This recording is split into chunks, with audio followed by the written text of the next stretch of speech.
Yooyyaa shamaa harka fuunee akkam jirtan dhaggeeffattoonni YouTube chaanaalii Soofoo Maraap bakkuma jirtanitti nageenyi kan koo kan jaalalaa fi kan kabajaa isin haa dhaqqabu jecha har'as barnoota haalaan barbaachisaa ta'e tokkoon walitti deebinee jirra. Viidiyoo kana keessatti wantoota lama isinitti agarsiisa. Namoonni bilbila qabdan hundi keessan wantoota kanneen lamaan itti fayyadamuudhaan faayidaa guddaa irraa argachuu ni dandeessanii. Tokkoffaa irratti akkaataa ittiin dandeettii bilbila keessanii dabaltan isinitti agarsiisa.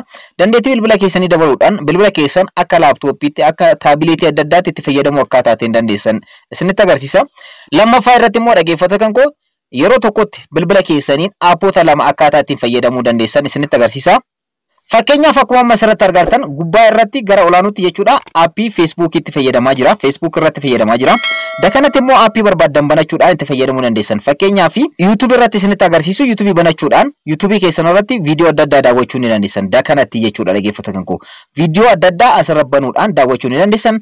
Gubbaa irratti immoo dhaggeeffattoota kan koo Facebook itti fayyadamuu ni dandeessan. Al tokkoon bilbiluma tokkoon aappota lamatti fayyadamuu ni dandeessu jechuudha. Egaa guutumaan guutuutti viidiyoo kana keessatti kan isinitti agarsiisu tokkoffaa dandeettii bilbila keessanii akkaataa ittiin dabaluu dandeessan yoo ta'u, lammaffaa irratti immoo yeroo tokkotti bilbiluma tokkoon aappota lamatti akkaataa ittiin fayyadamuu dandeessan isinitti agarsiisa. Gara barnoota keenyaatti osoo hin darbin warroonni yeroo jalqabaatiif gara YouTube chaanaalii kanaatti dhuftan subscribe gochuudhaan gara maatiiwwan keenyaatti dabalamaadha. Akkanumallee mallattoo bilbilaa tuquudhaan ol irra godhaadha. Viidiyoo kana sekendii tokkoof like share gochuu hin irraanfatinaadha. Laayikiin anaaf waan guddaadha. Isiniif sekendii tokkoof like gochuudhaan viidiyoo kana eegalaadha. Amma gara barnootichaatti.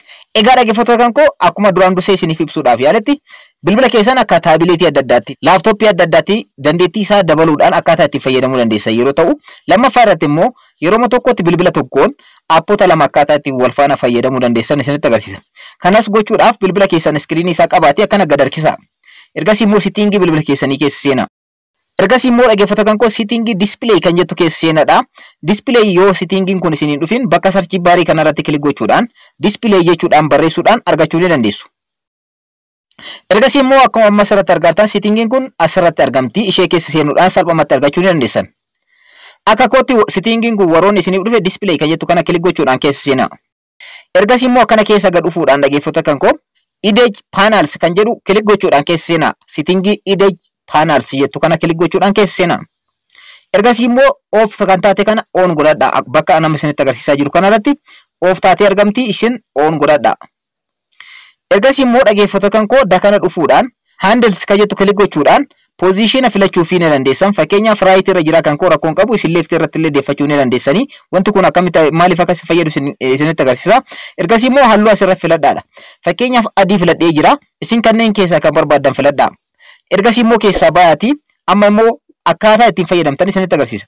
Akkuma asirratti argattan halluu adii waan filadheef halluu adii wanti ofirraa qabu sararri wayii asirratti ni argama. Sarara kana qabdanii gara yeroo harkiftan bilbila keessan akka taabileetii adda addaatti fayyadamuu ni dandeessan.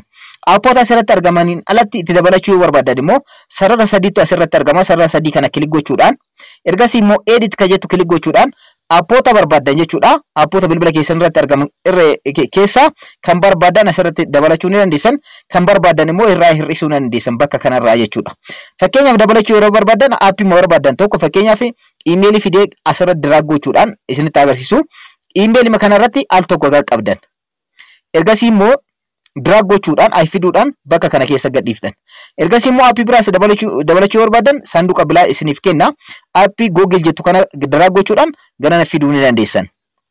Yookaan immoo dhaggeeffattoota kan koo aappii barbaadan irratti kilik gochuudhaan gara isinii dhufa. Kilik yeroo ani irratti godhu aappii tokko gara bakka kana irratti isinii dhufa jechuudha dhaggeeffattoota kan koo akkuma asirratti argartan gara dhufa aappiin itti isiniif dabalama. Aappota asirratti argaman kana hir'isuu yeroo barbaadan immoo bakka asirratti mallattoon xiqqoon argamtu hir'isuu fakkaatu ni argamti. Ishee kilik gochuudhaan asirra delete gochuu ni dandeessan. Hir'isuu ni dandeessanii jechuudha. Egaa haala kanaan itti fayyadamtanii erga geessitanii booda kilik gochuudhaan ammas akkana qabuudhaan gara yeroo harkiftan aappota mara asirratti edit gochuudhaan aappii irraa feessu yoo qabaattan akkuma duratti isinitti agarsiisan sarara sadii kana kilik gochuudhaan edit kan jettu kilik gochuudhaan aappii barbaaddan bilbila keessan irraa ganatti dabalachuu ni dandeessan. Kilik gochuudhaan inni humtuuyyuu isiniif dabala yookaan immoo diraag gochuudhaan fiduudhaan bakka kanatti gadhiisuu ni dandeessanii jechuudha. Egaa haala kana bilbila keessan jechuudha akka laaptooppiitti akka taabileetii adda addaatti itti fayyadamuu dandeessan. Aappii barbaaddan kilik gochuudhaan banuudhaan keessa seenuu ni dandeessanii. Fakkeenyaaf Feesbuukii kilik gochuudhaan keessa seenuu ni danda'a, itti fayyadamuu ni danda'a jechuudha haala kanaan. Egaa haala kanaan bilbila keessan akka taabileetiitti akka laaptooppii adda addaatti fayyadamuu ni dandeessanii jechuudha dhaggeeffattoota kan koo. Lammaffaa irratti kan isinitti agarsiisu dhaggeeffattoota kan koo yeroo tokkotti bilbiluma kanaan appoota lamatti akkaataa ittiin fayyadamuu dandeessan isinitti agarsiisa. Fakkeenyaaf akkana qabdanii garanatti harkisuudhaan Feesbuukii qabdanii ni qabdan jechuudha. Ergasii gara dakanaatti drag gootan yookaan gara olaanutti drag gootan jechuudha. Fakkeenyaaf an gara olitti drag godheera. Amma fakkeenyaaf Feesbuukii itti fayyadamaa jira aappii tokkotti jechuudha. Aappii lammaffaa itti fayyadamuu yoo barbaadan immoo akkuma duratti isinitti agarsiisa sarara kana qabuudhaan garana harkisuudhaan fakkeenyaaf YouTube itti fayyadama yoo ta'e YouTube qabdanii ni harkiftanii ergasii garana fiduudhaan gara dakkaatti gochuu dandeessan gara olaanitti gochuu dandeessan. Fakkeenyaaf gara olitti yoo godhe gara olitti ol harkisuudhaan gal rakkiftan. Ergasii immoo dhaggeeffattoota kan akkuma asirratti argattan gubbaa kanarratti YouTube itti banaa jira. Daka kanarratti immoo Facebook itti fayyadamaa jira jechuudha. Egaa dhaggeeffattoota kan al tokkoon bilbiluma tokkoon aappii lamatti fayyadamuu ni danda'a. Gubbaa kanarratti YouTube keessanirratti viidiyoo adda addaa daawwachuu ni dandeessan akkuma asirratti argattan jechuudha. Akkuma asirratti argattan gubbaa kanarratti viidiyoo adda addaa daawwachuu irratti argama YouTubeidhaan jechuudha. Dakanatti immoo Facebookidhaan nama barbaade waliif barreessuu ni danda'a. Viidiyoo adda addaa poostii adda addaa gochuu ni danda'a jechuudha. Al tokko aappii lamatti fayyadamuu ni danda'a. Ammas aappii biraatti jijjiirachuu yoo barbaade akkanatti qabdanii sarara kana garana ni harkiftanii fakkeenyaaf Imooti fayyadamuu yoo barbaade jijjiiruu yoo barbaade Imoot drag gochuudhaan ni qabdanii ergasii akkana drag gootanii gara olaanutti yoo barbaadan gara olaanutti aappii gara gaddakaanuu akka badu yoo barbaadan ka barbaadan fakkeenyaaf YouTubein haa badu yoo ta'e gara olaanutti gootanii Imoot gara olaanutti gadhiiftan. Ergasii akkuma asirratti argattan Imoon gubbaa kanarratti itti fayyadamuu eegalee jira.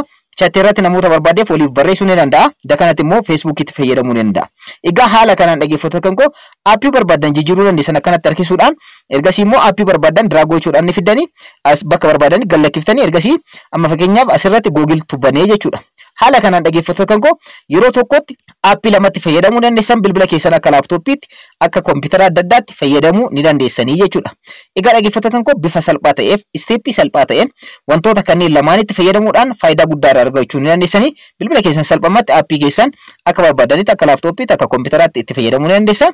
Akkanumallee dhaggeeffattoota kan koo al tokkoon aappoota lamatti fayyadamuu ni dandeessan. Barnoota kanarraa akka barattan abdiin qaba. Barnoonni kun namoota baay'ee ni fayyadan ni tajaajila waan ta'eef share gochuun irraanfatinadha. Warroonni hanga ammaatti YouTube channel kanaaf maatii hin ta'in subscribe gochuudhaan maatiiwwan keenyatti dabalamaadha. Akkanumallee mallattoo bilbilaa tuquudhaan ol irra godhaadha. Yeroo hunda viidiyoo haarawaa yeroo galakkisu nama hunda irraa akka isin dhaqqabuuf maatiiwwan channelichaa viidiyoo kana like share gochuudhaan hiriyoota keessaniin dhaqqabaadha. Yeroo biraa barnoota biraatiin walitti deebina. Horaa bulaa.